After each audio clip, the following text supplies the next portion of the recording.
پہلے ہی دن سے یہ اعلان کر دیا تھا کہ جہاں بھی ہمارا کوئی کارکن موجود ہے، رضاکار موجود ہے، وہ نکلے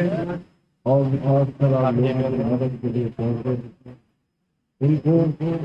ریسکیو کریں، مشکل سے نکالیں، ان کو راشن پہنچائیں، اور جب تک وہ پکانے کے قابل نہ ہو وہاں پکا راشن پہنچایا جائے، اور جو اس کی ضرورت ہے آپ کی بس میں ہے وہ پورا کریں۔ الحمدللہ ہمارے ساتھی پورے ملک موسم کی سطح پر بیک وقت عمل رہے ہیں، اور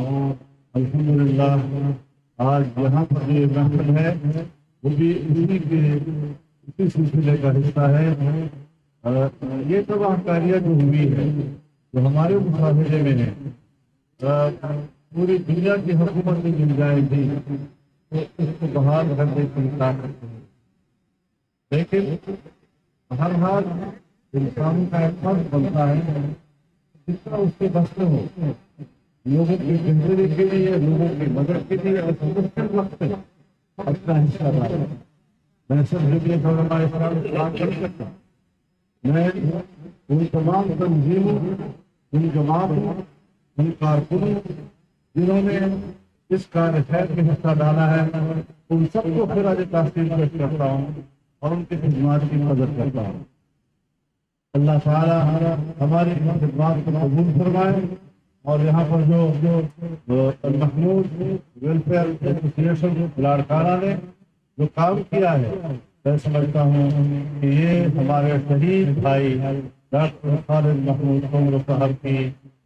یاد ہے، اور ان کا جو سیا ہوا درس ہے آج اس درس پر عمل درآمد کیا گیا ہے، انشاءاللہ ان کو بھی اس کا ثواب پہنچے گا اور یہ ان کے لیے سب میں جاریہ ثابت ہوگا۔ پاکستان حیثیت مجموعی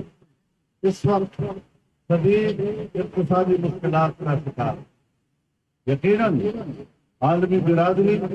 اس طرف متوجہ ہے اور باہر کے ممالک مدد بھی بھیج رہے ہیں، لیکن اس مدد کو عام آدمی تک نہیں پہنچانا۔ وہ امانت ہے،